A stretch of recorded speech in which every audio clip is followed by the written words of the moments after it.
You're listening to Civic Media. You can tune into any of our live shows on any radio station across the state with the Civic Media app. Find us in your phone's app store and listen anytime, anywhere. This is your WGBW Daily News Roundup for the Talk of Green Bay, 97.9 FM and 1590 AM. For 97.9 WGBW News, I'm Lisa Hale. 21-year-old James Vanderleest and his father, 48-year-old David Vanderleest, made their initial court appearances Monday in connection with the death of 2-year-old Leo Escalante in Green Bay. Officers were called to a home in Alpine Drive in Green Bay for a boy with life-threatening injuries on June 22nd. The boy died 2 days later. The Vanderleests were arrested at a cabin in Florence County on Friday.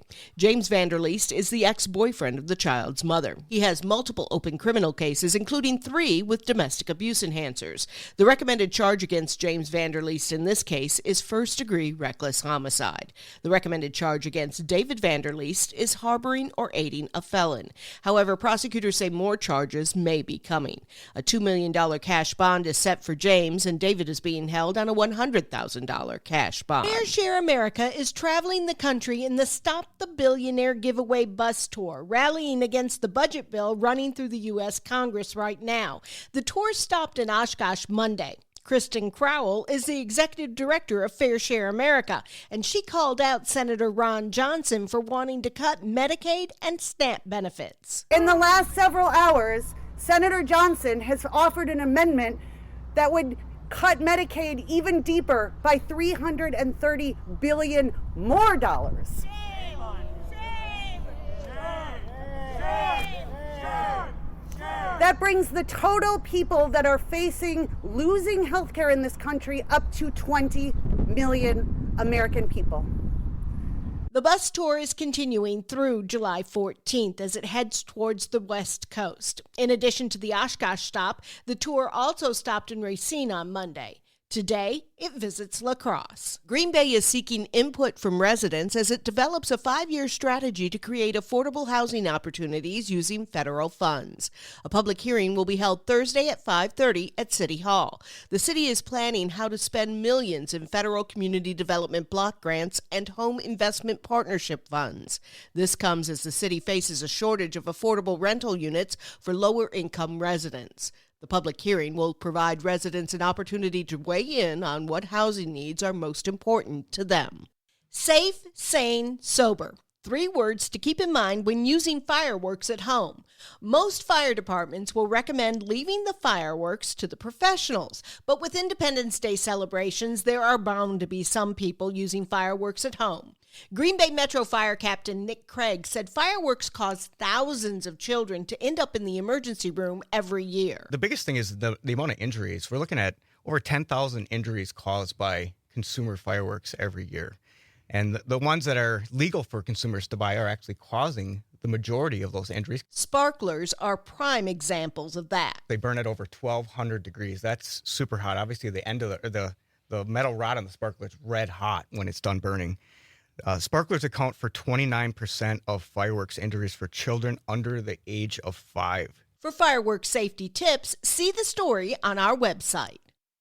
All eyes are on the Capitol today as the Joint Finance Committee takes up some of the biggest things in the state budget. That includes the program keeping child care providers open. Savannah Tomei Olson has that story. Child care counts as extra funding sent directly to child care providers that began during the pandemic, and today it's expired. Providers are now operating without government funding they've gotten for years. A study from the Institute for Research on Poverty shows almost 900 child care centers across Wisconsin could close without that funding. Ruth Schmidt is the executive director for the Wisconsin Early Childhood Association. We are hearing lots of programs that are closing.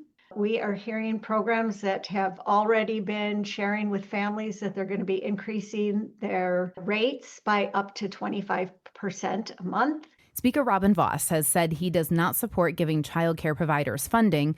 Instead, he wants to give payments directly to families.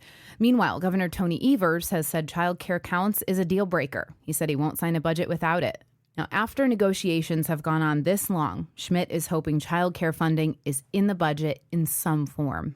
If that's not done, our state will pay in all sorts of additional ways down the road. We will pay in terms of a need to pay for remedial education to help kids catch up. We will pay for a lack of social emotional skills and brain cell development that happens in early learning programs that kids cannot compensate for later on. Until today, Wisconsin paid about $10 million a month to childcare providers across the state. I'm Savannah Tomei-Olson, Civic Media News. Blood donations tend to dip as we get closer to the 4th of July. Combine that with the Atlantic hurricane season that began this month. Disasters like hurricanes and severe summer weather can disrupt blood drives for several days and impact the momentum of a growing blood supply. Help the American Red Cross plan for the unexpected by making an appointment to give blood or platelets. The 39th annual Super Donor Days blood drive at the Tundra Lodge Resort in Green Bay is scheduled for July 2nd and 3rd. So while you may be out engaging in outdoor adventures this month, the Red Cross is asking you to make an appointment to donate. Visit redcrossblood.org or use the Red Cross Blood Donor app.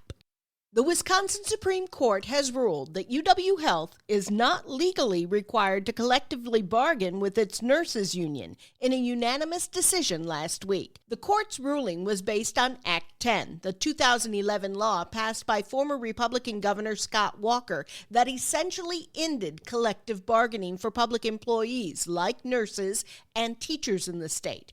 Representatives from the nurses union said while they're disappointed in the decision, they will continue to explore other pathways to restore their collective bargaining rights, including new legislation.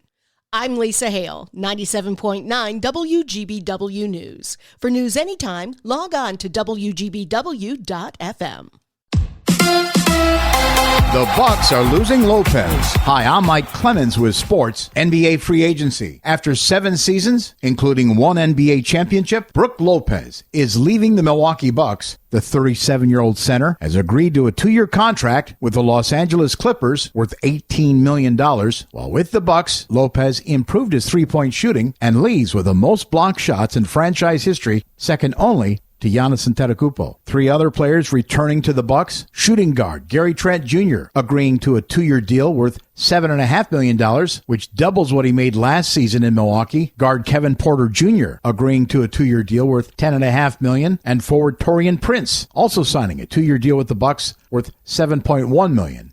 All 3 having next year as a player option. Baseball, the Brewers opening a 3-game series tonight against the Mets in New York. Freddie Peralta on the mound against the Mets' Clay Holmes. With sports, I'm Mike Clemens. On your entertainment beat, I'm Pete Schwaba. Apple Films' F1 is definitely a hit, but will it be a financial success? Sounds like a strange question, but prognosticators are curious. The film opened number 1 with a $57 million domestic haul and has brought in $145 million worldwide. The Brad Pitt-Jerry Bruckheimer effort received excellent reviews, but still landed a little short of expectations. How to Train Your Dragon came in second place with just under $20 million and a less than 50% drop-off in week 3, giving it a domestic total of just over $200 million. Disney Pixar's Elio, although a bit of a disappointment, still came in third place with just over $10 million at the gate. Megan 2.0 underperformed as well, earning much less than the first chapter of the film, coming in at about $10 million domestically. Rounding out the top 5 was 28 Years Later, which came in just under $10 million in its second week of release. Fasten your seatbelts though, moviegoers. A dinosaur invasion is happening tomorrow. During a recent appearance at Fuel Fest, Vin Diesel said he recently spoke with a Universal executive who asked him if they could do another Fast and Furious film, to which the actor said yes, but on 3 conditions. The conditions were to return the filming to production-starved LA, embrace the purity of street racing once again, and to have his buddy Paul Walker make an appearance in the film. Walker passed away in 2013 after a high-speed car crash at just 40 years old. Jeff Bezos and Lauren Sanchez's $50 million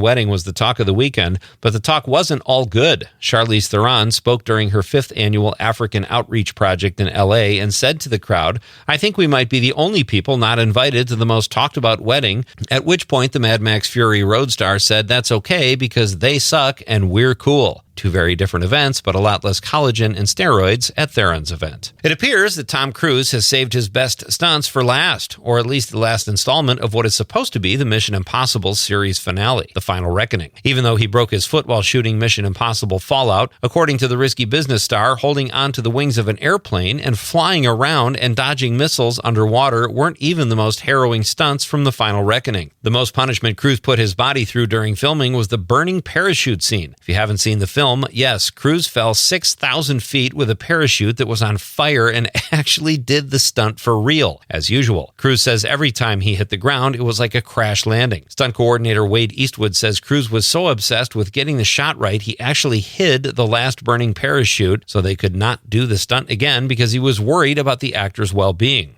unlike the actual actor. For more showbiz fun, tune in to Nightlight with me, Pete Schwaba, weeknights from 6 to 8 p.m. on the Civic Media Radio Network. It is going to be mostly sunny and pleasant today. We'll get to around 83 for a high this afternoon with wind out of the northwest to west at 5 to 15. Clear tonight, 65. Tomorrow, sunny with a late day shower or thunderstorm and a high tomorrow near 86. I'm meteorologist Sean Cable. Temperature now 67. That's your WGBW Daily News Roundup from Civic Media. Subscribe to this podcast on Spotify, Apple, or wherever you find your podcasts. Find more news at WGBW.FM. The national news cycle never stops, but it can be hard to find news about your local community. Civic Media is dedicated to providing quality local and state news coverage across Wisconsin. With the Civic Media app, you can get notifications about local stories that matter to you and your community. Find the free Civic Media app in your phone's app store and choose notifications from the menu to tell us what kind of news you want to hear about.